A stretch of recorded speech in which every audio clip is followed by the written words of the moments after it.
అన్నదాత అన్నదాత మీ అన్నదాత చెమటోడ్చి ఆహారాన్నందించే రైతన్నా అనునిత్యం నీ కండదండగా నిలిచే నేస్తం ఎవరన్నా అన్నదాత అన్నదాత మీ అన్నదాత.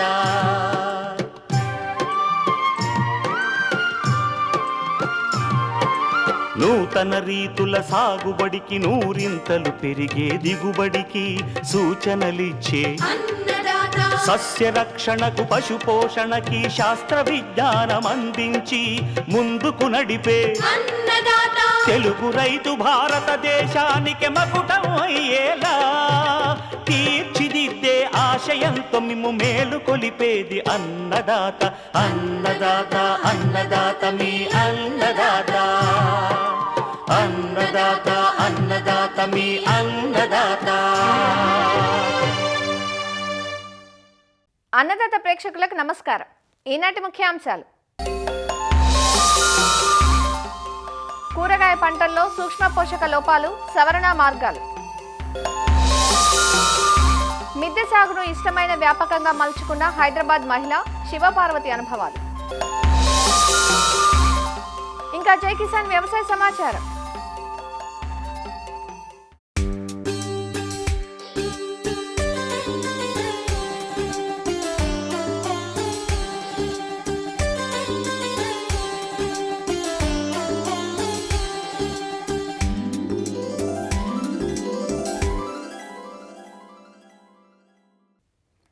వ్యవసాయంలో అధిక దిగుబడులే లక్ష్యంగా సాగుతున్న నేటి సేద్య విధానంలో ఎరువుల వాడకం కీలక పాత్రను పోషిస్తుంది.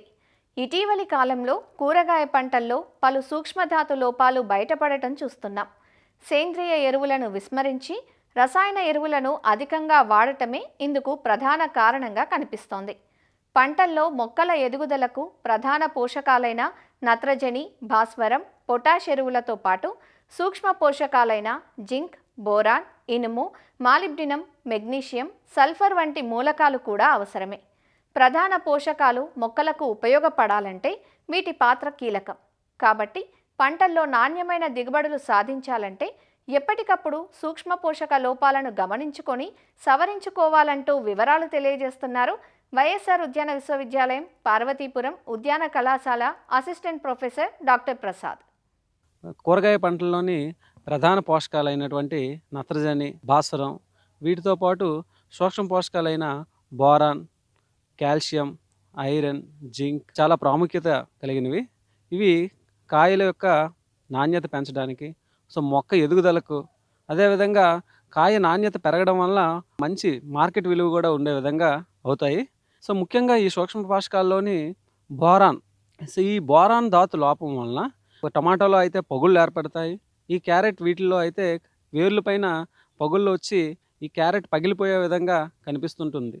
ఈ ధాతు లోపం నివారణకు బోరాక్స్ 8 నుంచి 10 కేజీలు ఆఖరి దుక్కిలో వేసి సరిగ్గా కలిగే విధంగా దున్నుకోవాలి.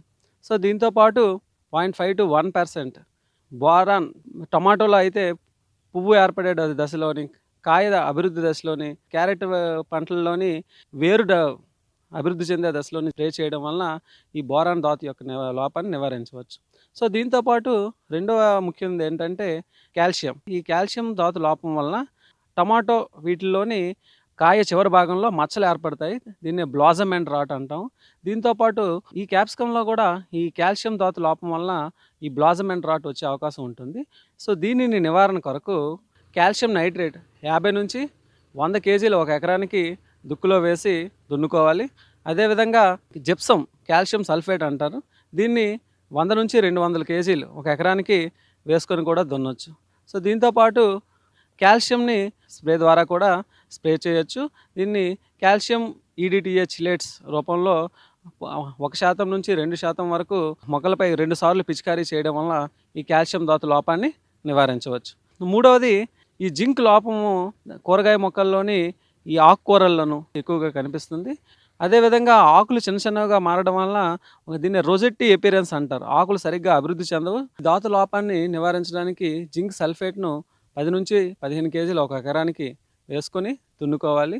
లేదా జింక్ ఈడిటిఏ చిలేట్స్ అని ఉంటాయి. అవి 0.5 నుంచి 1% వరకు మొక్కలపై పిచికారీ చేసుకోవాలి. దీంతో పాటు ఐరన్ అనేది కూడా ఒక ముఖ్యమైన సూక్ష్మధాతుకం.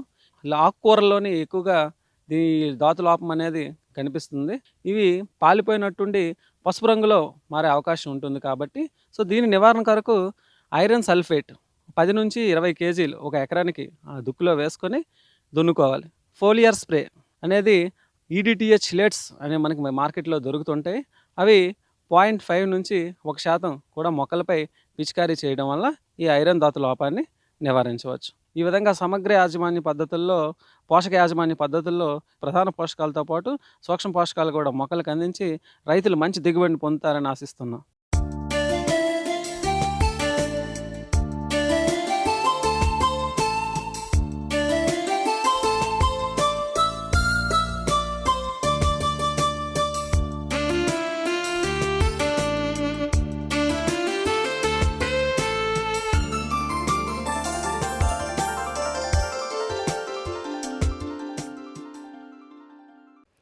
తినే తిండి, పీల్చే గాలి సర్వం కలుషితమవుతున్న వేళ కాంక్రీట్ కీకారణ్యంలో 4 పచ్చని మొక్కల మధ్య జీవనం సాగించడం ఒక అదృష్టమనే చెప్పాలి. సొంతంగా తన కుటుంబం కోసం కూరగాయలు పండించుకుంటూ, అందం కోసం పూల మొక్కలు, ఆరోగ్య ప్రయోజనాలు కలిగిన కొన్ని విభిన్న రకాల మొక్కలతో మిద్దె సాగును మొదలుపెట్టి ఇష్టమైన వ్యాపకంగా మలుచుకున్నారు ఆ గృహిణి. భాగ్యనగరం శివార్లలో తన ఇంటిని పచ్చని మొక్కలకు నిలయంగా, నందనవనంగా మార్చుకొని ప్రకృతి మధ్యలో నివసిస్తున్న అనుభూతిని సొంతం చేసుకుంటున్నారు. మిద్దె సాగులో ఆ మహిళ అనుభవాలను మనము తెలుసుకుందాం రండి.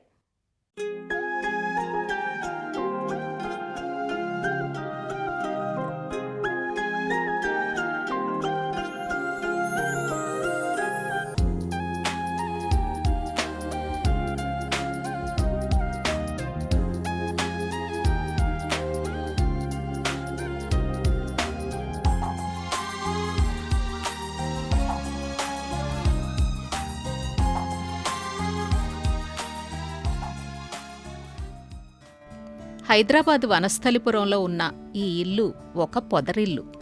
100 గజాల తన మిద్దెపై పలు రకాల మొక్కలను అపురూపంగా పెంచుకుంటున్నారామె. ఆవిడే శివపార్వతి. డాబాకు ఒక ప్రక్క రంగురంగుల పూల మొక్కలు, మరో పక్క కూరగాయ మొక్కలు, అందాన్ని ఇనుబడించేలా వేలాడే కుండీల్లో అలంకరణ మొక్కలు, స్తంభాలపై తొట్టెలు నిర్మించుకుని అందులో పసుపు మొక్కలు, పందిరిపై చిక్కుడు, బీర, సొర, ఆగాకర వంటి తీగజాతి మొక్కలకు, కొన్ని రకాల పండ్ల మొక్కలకు స్థానం కల్పించారు. బయట నుంచి ఎరువులేమీ కొనకుండా మొక్కల నుంచి వచ్చే వ్యర్థాలు, ఫెర్మెంటెడ్ ఫ్రూట్ జ్యూస్తో ఎరువులు తయారు చేసి అందిస్తుంటారు శివపార్వతి. మిద్దె సాగు గురించి తన అనుభవాలు తెలియచేస్తూ, టెర్రస్ గార్డెన్ అంటే చాలా ఇష్టం. దాదాపు నేను 7 ఇయర్స్గా ఈ గార్డెన్ పెంచుతున్నాను. ఈ టెర్రస్ గార్డెన్ 110 గజాల్లో పెంచుతున్నాను. దాదాపు 400 మొక్కలు ఉంటాయండి. దీంట్లో నాకు కావలసిన ఇంటికి సరిపడా కూరగాయల మొక్కలు, పండ్ల మొక్కలు, పూల మొక్కలు, ఆకుకూరలు అన్నీ పెంచుతున్నాను. ఏం వాడాలి, ఎలా వాడాలి, ఎరువులు, లిక్విడ్స్ ఎలా వేయాలి, ఇవన్నీ అనుభవంతో తెలుసుకున్నాను. 0 బడ్జెట్ గార్డెన్ అండి నాది. నేను ఎక్కువ అమౌంట్ పెట్టను. నారు కూడా గ్రూపుల ద్వారా వాళ్ళు వీళ్ళు మా ఇంటికి వచ్చినప్పుడు తెస్తారు, నేను వాళ్ళ ఇంటికి వెళ్ళినప్పుడు తీసుకెళ్తూ ఉంటాను. దానివల్ల మొక్కలను కూడా కొనం. ప్రతి ఒక్కటి తోటలో ప్లాన్ ఉండాలండి. ఫస్ట్ ఎక్కడ ఏది పెట్టాలి, ఎక్కడ పండ్ల మొక్కలు పెట్టాలి, ఎక్కడ కూరగాయలు పెట్టుకోవాలనే ప్లాన్ మాత్రం కంపల్సరీ ఉండాలి. మామూలుగా అండి వెజిటబుల్స్ పెట్టాలనుకోండి, నేనైతే పాటింగ్ మిక్స్ కలుపుతానండి. దీంట్లో 30% ఎరువు, 30% కోకోపిట్, 30% వర్మీ కంపోస్ట్, అట్లా ఎండాకులు కూడా అడుగున వేసుకోవచ్చు అనమాట. పైసలు లేకుండా కూడా మనం ఇలా తయారు చేసుకోవచ్చు. ఇది రోజు వారి గార్డెన్లో వచ్చే చెత్త. దీన్ని ఏం చేస్తానంటే ఒక లేయర్ ఆ రోజు చెత్తేస్తాను, మళ్ళీ మట్టేస్తాను, మళ్ళీ చెత్తేస్తాను, మళ్ళీ మట్టేస్తాను. అలా దీన్ని కొంచెం మజ్జిగ చల్లుతానండి అప్పుడప్పుడు. 1 మంత్ తర్వాత ఇది కంపోస్ట్ అయిపోద్ది అనమాట. దాంట్లో టమాటా మొక్క పెట్టి చూడండి, అసలు ఎన్ని గుత్తులు గుత్తులు కాస్తాయంటే చెట్టు చనిపోయే వరకు ఆ బలం సరిపోతుంది. తీగ జాతి వాటికి మాత్రం సరిపోదండి. కంపల్సరీ ఎరువు అనే అన్నం ఇవ్వాలి వాటికి. అప్పుడప్పుడు 15 డేస్కి ఒకసారి. తీగ జాతికి మాత్రం నేను వర్మీ కంపోస్ట్ కానీ పిడకలు కానీ అలాంటివి ఇస్తాను. మామూలుగా మనం టమాటా మొక్కలు పెట్టుతాం కదా, అవి ఒక 20-30 పెట్టినా ఏం కాదండి. ఎందుకంటే ఇంట్లో టమాటా ఎక్కువ వాడతాం. అలా ప్లాన్ తోటి బెండ మొక్కలు ఒక 20 తొట్లు. మిర్చి ఎక్కువ మనకి యూజ్ అవుతుందండి. ఇప్పుడు వచ్చే మిర్చి మందులు కొడుతున్నారు కాబట్టి నా సలహా ఏంటంటే టెర్రస్ గార్డెన్లో మిర్చి పెంచుకోవడం బెటర్ అండి. ఎవ్రీ ఇయర్ మాత్రం పసుపు కంపల్సరీ మా ఇంటిదే వాడతాము. మా పిల్లలకి నాకు పసుపు బాగా ఎత్తుగా పెరుగుతుంది. దానివల్ల ఇక్కడైతే నాకు అడ్డం ఉండదు అని నేను ఇలా అరేంజ్ చేసుకున్నాను. 3 రింగులు పోయించి దీంట్లో పసుపు పెట్టేశాను. ఇంకోటి బరువు పడద్దు. టెర్రస్ గార్డెన్ మీద చాలామంది భయపడతారు, అమ్మో బరువు వేస్తున్నారేమో అని. అలా ఏం లేదండి, పిల్లర్ మీద ఎంత బరువు అయినా పెట్టచ్చు. అందుకనే నేను పిల్లరు కాన్సెప్ట్ యూజ్ చేసుకున్నాను. ఇంకా పోతే ఇక్కడ అంతా ఫ్లవరింగ్ అండి. ఈ పైన చూడ్డానికి అందంగా ఉంటుంది, లుక్ వైజ్ బాగుంటుంది అని ఇట్లా ఫ్లవరింగ్ అరేంజ్ చేశాను. 7 డేస్కి ప్లాన్ చేసుకుంటాను, ఎప్పుడు ఏమేస్తే ఏమొస్తాయి. ఇది టైం కూడా మెయిన్ అండి, ఏ కాలంలో ఏమేయాలి. టెర్రస్ గార్డెన్లో మినిమం ఒక 3-4 మొక్కలు మునగ పెట్టుకోండి అండి. టమాటాలు ఒక 20 పెట్టుకోండి, ఒక 10 వంగ పెట్టుకోండి. చక్కగా మనకి వారానికి సరిపడా కూరగాయలు వస్తాయండి మన టెర్రస్లో. ఇక్కడ నేను ఆలుగడ్డ కూడా వేస్తానండి, ఆకుకూరలు వేస్తాను. చిన్నగా ఏమన్నా చీడపీడలు వస్తే మామూలుగా అండి చేతులతో తీసేస్తాం, లేదంటే నీమ్ ఆయిల్ కొడతానండి. ఇంకోటి లిక్విడ్స్ ఇస్తాను. ఫస్ట్ స్టార్టింగ్లో కంపోస్ట్ ఇది కలుపుకొని మొత్తం పెట్టుకున్న తర్వాత 15 డేస్కి ఒకసారి కంపల్సరీ లిక్విడ్ ఇస్తానండి. అది అరటిపండు జ్యూస్ కావచ్చు, పుల్లటి మజ్జిగ కావచ్చు, మన ఇంట్లో వచ్చే వెజిటబుల్స్ ఇది కావచ్చు, ఏదైనా సరే ఒక లిక్విడ్ మాత్రం 15 డేస్కి ఒకసారి ఇస్తాను. 200 లీటర్స్ డ్రమ్ ఉంది నా దగ్గర. మామూలుగా పండిన అరటి పండ్లు మార్కెట్లో మనకి వేస్టేజీ ఉంటాయండి, వాళ్ళు మనం కొంచెం అమౌంట్ ఇస్తే ఇచ్చేస్తారు. వాటిని తెచ్చి నేను బెల్లం వేసేసి బాగా కలిపేసి స్టోర్ చేసుకుంటాను. ఇది అరటిపండు తొక్కలతో చేసిన లిక్విడ్ అండి. దీంట్లో ఈ రాగి ఎందుకు వేసానంటే మనకి కాపర్ అవసరం మొక్కలకి. ఒక ఇనుప ఊచేస్తానండి, కాపర్ బాటిల్ ఇది పాతది ఇంట్లో ఉంటే ఇది వేసాను. చెట్టుకు కావలసినవి అన్నీ దొరుకుతాయండి దీంట్లో. ఒక 2 డేస్ ఉంచుతాను దాన్ని, తర్వాత లిక్విడ్ ఇచ్చేస్తానండి చెట్లకి. అలా కూడా చాలా బలం మనకి. ఫ్రూట్స్ దేంతోనైనా పండిన తీయటి ఫ్రూట్స్ ఏవైనా సరే గార్డెన్కి యూజ్ అవుతాయి. ఇప్పుడు సీజన్లో వంగ, బెండ, కాకర, బీర, చిక్కుడు అన్నీ వస్తాయండి. అది అయిపోయింది అనుకోండి, దానికి నెలకు ముందే నేను ప్లాన్ చేసుకుంటానండి. మళ్ళీ మొక్కలు ఇంత చిన్న వాటిలలో పెడతాను, అవి ఇంత పెద్దగా అయ్యేదాకా మళ్ళీ వీటిలలో పెట్టేస్తాను.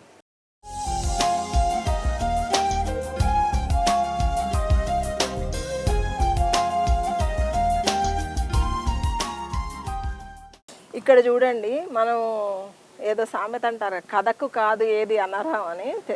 పెరటి తోటకు కాదు ఏది అనర్హం. చిన్న పార్ట్స్ అండి ఇవి, 5 లీటర్ వాటర్ క్యాన్స్ అనమాట. దీంట్లో కూడా మనం పాలకూర పెంచుకోవచ్చు. చూడండి, నాకు సరిపడా పాలకూర వస్తుంది. చెట్లు పెట్టాలి అనే థాట్ ఉండాలి కానండి, కొబ్బరి చిప్పలో కూడా పెట్టచ్చండి, మెంతి గింజలు వేసి. ఇక్కడ బుద్ధుడు ప్రశాంతంగా ఉండాలని బుద్ధుడిని అరేంజ్ చేశాను. ఈ ఎంట్రన్స్లో అందమైన పూలు పెట్టామనుకోండి, వాళ్ళు చూడగానే హ్యాపీగా ఫీల్ అవుతారు. నా మనవరాలకి అసలు ఆ ప్రకృతి పరంగా ఏమేమి మొక్కలు ఉంటాయి, ఏమేమి తినొచ్చు, ఏం ఆకులు ఎలా ఉంటాయని అన్నీ నేర్పిస్తూ ఉంటాను ఆమె హాలిడేస్కి వచ్చినప్పుడు. అలా ఆమె కోసం పెట్టిందే ఈ సోంపు చెట్టు. సోంపు అంటే ఎలా వస్తుంది పిల్లలకి చాలామందికి తెలియదు కదా, అందుకోసమని ఇలా పెట్టి చూపిస్తూ ఉంటాను. శనక్కాయలు ఎలా కాస్తాయి, కింద వస్తాయా, మొక్కజొన్న కంకి ఎలా ఉంటుంది, అట్లా మనం ప్రాక్టికల్గా చూపించామనుకోండి పిల్లల మైండ్లో అలా ఉండిపోతుంది అది. ఇది మునగ అండి. ఇవన్నీ ఫ్రూట్ ప్లాంట్స్. ఇంటికి సరిపడా కరేపాకు. ఇవన్నీ వంకాయలు అండి. ఇది వాటర్ ప్లాంట్ అండి, వాటర్లో పెరుగుతుంది. ఇది నల్ల పసుపు అంటారు. ఇది మనము మామూలుగా వంటల్లో వాడచ్చు, కానీ యాక్చువల్గా దిష్టి క్యాన్సర్కి పనికొస్తుంది అంటారండి. ఎవరన్నా వస్తే మాత్రం వాళ్ళకి ఇస్తాను అనమాట. ఇది వాళ్ళ కోసమే సపరేట్గా ఒక కుండీలో పెంచుతున్నాను. పుదీనా అండి ఇలా పెంచుకున్నానండి. ఇవి 20 లీటర్ వాటర్ క్యాన్స్ మూతలు అనమాట. ఒక బకెట్లో సిమెంటును కంకర వేసేసి దాంట్లో ఒక ర్యాడ్ బాతాను, దానికి ఇలా అరేంజ్ చేసుకున్నాను. ఇంక దీంట్లో పుదీనా పెట్టాను. మల్బరీ ప్లాంట్ పిల్లలకి ఇష్టంగా తినే వాటిలో ఇది ఒకటండి. ఇది చిక్కుడు తీగజాతి. ఎప్పుడైనా అండి ఎరువు మట్టి ఎక్కువ ఉండాలండి. చిన్న చిన్న వాటిలో పెడితే తీగజాతి రాదు. 20 లీటర్స్ టబ్స్ ఇలా యూజ్ చేస్తాను. ఇక్కడ డ్రాగన్ పెట్టానండి. రెడ్ యాపిల్ బేర్ ఇది. దీంట్లో నేరేడు కూడా ఉందండి. ఇది క్యాట్ ఫ్రూట్ అంటారు. ఇది ఆంజనేయ ఫలం. సీతాఫలంలో అన్ని రకాలు ఉంటాయండి. 4 రకాలు ఉన్నాయి. ఉసిరిలో 3 రకాలు ఉన్నాయండి. బిల్లంబి ఉసిరి, ఎర్ర ఉసిరి, మామూలుగా మనకి నాటు ఉసిరి, 3 రకాల ఉసిరిలు ఉన్నాయి. ఇది అంజీర్ అండి. పాండవ బత్తి అంటారండి ఈ చెట్టుని. పాండవులు అప్పుడు వనవాసం చేసినప్పుడు ఈ ఆకుతో దీపం ముట్టించేవాళ్ళంట. ఇప్పుడు ప్రజెంట్ చాలామంది వెలిగిస్తున్నారు అనమాట. ఈ ఆకుని ఒత్తిలాగా చేసేసి దీన్ని ప్రమిదలో పెట్టేసి ఇక్కడ వెలిగించామనుకోండి, ఇది ఒత్తిలాగా వెలుగుతుంది. పొట్ల పెట్టానండి. పొట్లకి పాలినేషన్ అవసరం ఉండదు మిద్దె తోటలో కాబట్టి బ్యాక్ సైడ్ పెట్టుకోవచ్చు. పొట్ల, కాకర వాటికి పాలినేషన్ ఉండదు. ఫ్రంట్ మాత్రం బీర పెట్టుకోవాలండి. అది కంపల్సరీ. టెర్రస్ గార్డెన్లో పాలినేషన్ కంపల్సరీ అవసరం అవుతుంది. అందుకని నేను ఫ్రంట్ బీర పెట్టుకున్నాను. ఇది తమలపాకు చెట్టు అండి. ఇది యాపిల్ అండి. పూత వచ్చేసింది కానీ ఇంకా కాయలు రాలేదు. చూస్తున్నాను అనమాట దీనికోసం. దొండ ఒక 3 పాదులు పెట్టుకుంటా అండి, విరగా కాస్తుంది ఇంటికి సరిపడా. ఎప్పుడైనా అండి తీగజాతి ఒక 3 పాదులు పెట్టేసుకోండి. ఇవన్నీ చిన్న చిన్న మొక్కలు ఎవరికైనా ఇవ్వడానికని ఇలా దీని మీద అరేంజ్ చేసుకున్నాను. చిన్నపిల్లల్ని ఎలా పెంచుతాం అలా ఉంది ఈ తోట. దాన్ని రోజు వచ్చి చూసుకోవడం, బాగుందా, దీనికి ఏమైనా తెగులు వచ్చిందా, ఓకేనా, దీనికి ఏమి ఇవ్వాలి, ఎరువు సరిపోలేదా, డ్రై అయిందా. నీళ్ళు కూడా ఎక్కువ పెట్టొద్దండి. ఎక్కువ పెడితే కుళ్ళిపోతాయి మొక్కలు. అంటే మనకు తెలిసిపోతుంది ఈ మొక్కకి ఎంత ఇవ్వాలి అనేది తెలిసిపోతుంది. ఇప్పుడు పిల్లోడే ఉన్నాడు ఇంట్లో, వాడు ఎంత తింటాడో మనకు ఎట్లా అనుభవం, మొక్కలు కూడా అంతేనండి. నాకు సేమ్ పిల్లలు మొక్కలు ఒకలాగే అనిపిస్తాయి. నాకు ఈ వయసులో చాలా హ్యాపీనెస్ ఈ గార్డెన్ వల్ల నాకు వస్తుందండి. ఇంతకంటే ఏం కావాలి అనిపిస్తుంది ఒక్కొక్కసారి. మార్నింగ్ లేవగానే కాఫీ తీసుకొని వచ్చి చెట్లను చూస్తే చాలా హ్యాపీగా ఉంటుంది నాకు. మామూలుగా గార్డెన్ అందంగా ఉండడం కోసం మా వారు పోస్టల్లో చేస్తారండి. ఆయన గుర్తుగా నేను పోస్టల్ రెడ్ వేసుకున్నాను అనమాట. నేను గార్డెన్లోకి వచ్చినప్పుడు తను గుర్తుకొస్తారని.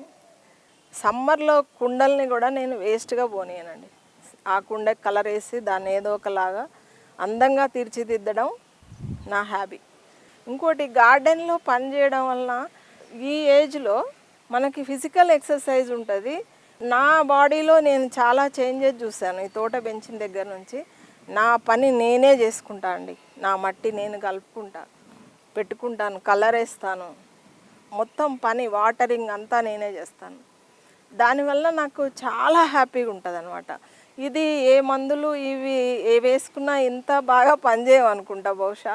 నా అనుభవంతో నేను చాలామందికి ఇదే చెప్తా. 60 ఇయర్స్ తర్వాత ఏం చేస్తారు మీరు అంటే, టీవీ చూడకండి, 4 మొక్కలు పెంచుకోండి. బాల్కనీ ఉన్నా బాల్కనీ గార్డెన్ కూడా నేను అన్ని చిన్న చిన్న ఇలా టిప్స్ ఇస్తూ ఉంటాను అనమాట, ఎలా చేయాలి. టెర్రస్ గార్డెన్ చేసిన వాళ్ళందరూ హ్యాపీగా ఉంటున్నారండి. ఏంటంటే మా గార్డెన్లో పండుతున్నాయి, మా గార్డెన్ కూరగాయలు మేము తింటున్నాం, ఆర్గానిక్ కూరగాయలు తింటున్నాం. నేనైతే నా 2 పిల్లలకు కూడా పంపిస్తానండి. నాకు హ్యాపీ. ఇంతకంటే పిల్లలకి మనవరాళ్ళకి ఆర్గానిక్ కూరగాయలు ఇస్తున్నానంటే ఇంకా నాకు అంతకంటే ఆనందం ఏముంటుంది.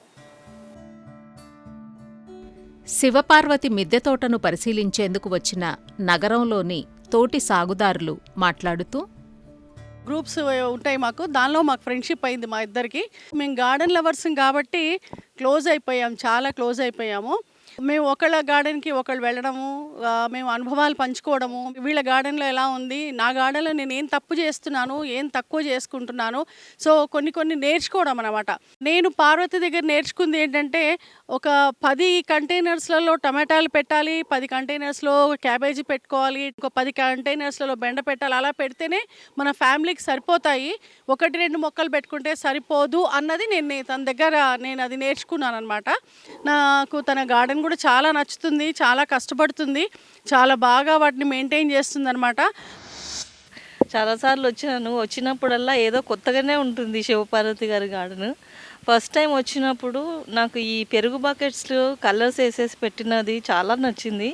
ఈ ఇంటికి వెళ్ళి తన ఇన్స్పిరేషన్తో పెరుగు బకెట్లు కొనుక్కొని నేను కూడా కలర్స్ వేసి దానికి పైన కొటేషన్స్ అట్లా రాసుకొని పెట్టుకున్నాను. ఇప్పుడు మేము గ్రూప్ ఫ్రెండ్స్, నార్మల్ ఫ్రెండ్స్ కాకుండా ఫ్యామిలీ ఫ్రెండ్స్ లాగా అయిపోయినాం అసలు. నేను ఒక 36 ఇయర్స్ నుంచి నేను గార్డెనింగ్ చేస్తున్నానండి. మొత్తం దగ్గర అన్ని మొక్కలు, కూరగాయలు, పళ్ళు అన్ని మొక్కలు పెంచుతున్నాను. అలాగే మేమందరం కలిసి మొక్కలన్నీ షేర్ చేసుకుంటామండి. విత్తనాలు కానీ మొక్కలు కానీ షేర్ చేసుకుని మేమంతా మొక్కల ప్రేమికులు. అందరం ఒక చోట కలుస్తుంటాం. వీరంతా కలిసి మొక్కలు, విత్తనాలు, పండించుకున్న కూరగాయలను పంచుకోవడంతో పాటు మిద్దె సాగులో ఒకరి అనుభవాలు ఒకరితో పంచుకుంటూ ఆనందానుభూతులను సొంతం చేసుకుంటున్నారు. ఆనందంతో పాటు ఆరోగ్యం, వ్యాయామం మిద్దె సాగు వల్ల సాధ్యపడుతుందని, అవకాశం ఉన్న ప్రతి ఒక్కరూ మొక్కల పెంపకానికి నాంది పలకాలని సందేశమిస్తున్నారు.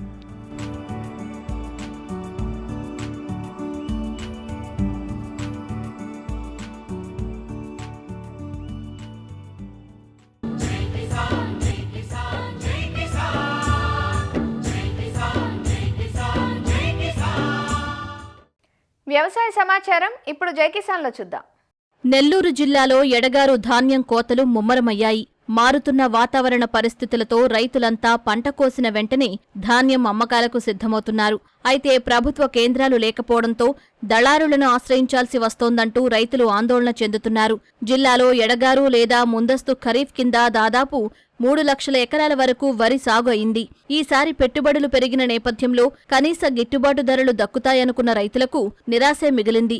కోతలు మొదలైనప్పటి నుంచి వ్యాపారులు ధరలు తగ్గిస్తూ వస్తున్నారు. ప్రభుత్వ మద్దతు ధర ఏ గ్రేడ్ రకం 850 కిలోల పుట్టికి 19,720 రూపాయలు ప్రకటిస్తే దళారులు మాత్రం 16,000 రూపాయల లోపే కొనుగోలు చేస్తున్నారంటూ రైతులు ఆందోళన చెందుతున్నారు. ధర వచ్చి 16,000 రూపాయలు కొనుగోలు చేస్తున్నారు. గతంలో వచ్చేసి 18,700 ఉంది. ఈ కేఎం 36, 16-36 ఎకరాకు వచ్చేసి 38,000 అవుతుంది ఖర్చు. 2 పుట్టుగా 3 పుట్టులా పండుతున్నాయి. పోయిన తడ 18,700 కొన్నారు. ఈ తడ వాళ్ళు పెట్టలేదు. వీళ్ళు మిల్లర్లు వచ్చేసి 16,000కి 16,200 అట్టుకుంటున్నారు. మా పైనుంచి మాకేం ఆర్డర్స్ లేవు, మేము కొనుగోలు చేసి లేని చెప్పారు. అయ్యా పోతే పోయినసారి మీద ఈసారికి రేటు తక్కువ ఉంది, పెట్టుబడులు ఎక్కువైనాయి, వడ్ల రేటు తక్కువ అయింది.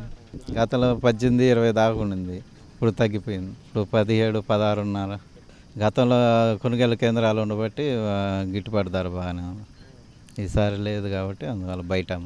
జిల్లాలో ఇప్పటికే 40% ధాన్యం కోతలు పూర్తి చేశారు. అయితే ప్రభుత్వ కేంద్రాలు లేని కారణంగా రైతులు కళ్ళాల్లోనే ధాన్యాన్ని విక్రయిస్తున్నారు. గత ఏడాది పుట్టికి దాదాపు 20,000 వరకు ధర వచ్చిందని, ఈసారి మాత్రం 16,000 వరకే అడుగుతున్నారంటూ రైతులు వాపోతున్నారు. గతంలో కన్నా ఇప్పుడు చాలా అధ్వాన పరిస్థితిగా ఉంది. గిట్టుబాటు దగ్గర లేదు. పోయిన దూరం ఒక 20,000 అట్లా అమ్మినాయి. ఇప్పుడు 17,500, 16,500 బయట మార్కెట్ తీసుకుంటున్నారు. ఖర్చులు ప్రతి ఏటా పెరుగుతున్నాయి, గిట్టుబాటు ధర లేదు. ఈ మధ్య వర్షానికి రేట్లుగా ఉన్నాయి, మళ్ళీ వర్షాలు పడిపోతా రేట్లు తగ్గించేశారు. రేట్లు చూస్తే తక్కువగానే ఉన్నాయి. గవర్నమెంట్ కూడా తీసుకోవటం లేదు. గతంలో 18,000 ఉండేది, ఇప్పుడు చూస్తే 16,000 అట్లా చెప్తా ఉన్నారు. ఖర్చులు బేవత్సంగా అవుతాయంటే గిట్టుబాటు ఏం కావటంలా. ఈ వర్షాల వల్ల ట్రాక్టర్లు కైలలో పోవటం లేదు. మిషన్కి వచ్చి 2,500 పడుతుంది గంటకి ఎకరా కోసే మిషన్ ఇప్పుడు 2 గంటలు 3 గంటలు కూడా పడుతుంది సార్ ఎకరాకి. పిండి కట్టలు నారాతలు ఎన్ని గిట్టుబాటు చూస్తే ఎకరాకి 5-10,000 మిగిలే కష్టంగా ఉంటుంది ఇప్పుడు ఈ సీజన్ బట్టి. పోయినసారి గవర్నమెంట్ కొలిచాము, ఈసారి గవర్నమెంట్ కూడా ఎవరు రాలేదు. 30,000 రూపాయలు పెట్టుబడి అవుతుంది. 15,000కి 16,000కి 13,500కి అడుగుతున్నారు. ధాన్యం కొలవటం లేదు, కొనుగోలు కందాలు లేవు. పెడతా అన్నారు, పెట్టలా. ప్రభుత్వ ధాన్యం కొనుగోలు కేంద్రాలు లేకపోవడంతో తీవ్రంగా నష్టపోతున్నామని రైతులు వాపోతున్నారు. ఎడగారు సీజన్లోనూ ధాన్యం దిగుబడులు అధికంగా వస్తున్నందున ప్రభుత్వం కొనుగోలు కేంద్రాలు ఏర్పాటు చేసి ధాన్యాన్ని సేకరించాలంటూ రైతులు కోరుతున్నారు. మరిన్ని విభిన్న అంశాలతో రేపటి అన్నదాతలో మళ్ళీ కలుసుకుందాం. నమస్కారం. అన్నదాతలు తమ సందేహాలు, సమస్యలను 1800-425-4085 టోల్ ఫ్రీ నెంబర్లో ఉదయం 10 గంటల నుంచి 11 గంటల మధ్య పని దినాలలో సంప్రదించగలరు. ఈ కార్యక్రమాన్ని యూట్యూబ్లో www.youtube.com/annadaata ETV లింక్ ద్వారా వీక్షించవచ్చు.